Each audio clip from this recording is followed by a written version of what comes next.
నీకెట్లా తెలుసు? నువ్వు మనసులో అనుకుని కొంచెం చిన్నగా పైకి అన్నావు. పక్కన ఉన్నాను కదా, నాకు అనిపించింది. ఇంతకీ ఏంటి సంగతి?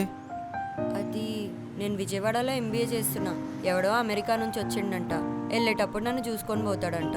అందుకే అర్జెంటుగా రమ్మని ఫోన్ చేసి పిలిచిండ్రు.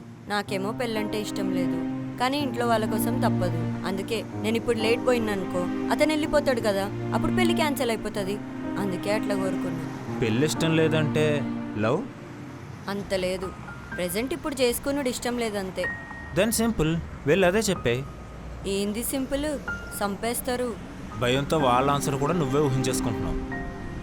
పిల్లలకి ఇష్టం లేని పని పేరెంట్స్ ఎప్పుడు చేయరు, అన్లెస్ మనం ధైర్యంగా వాళ్ళకి చెప్పగలిగేంత వరకు. నిజమే అనుకో, కానీ ఇంకా కానీ ఏంటి, వెళ్ళి ధైర్యంగా చెప్పే.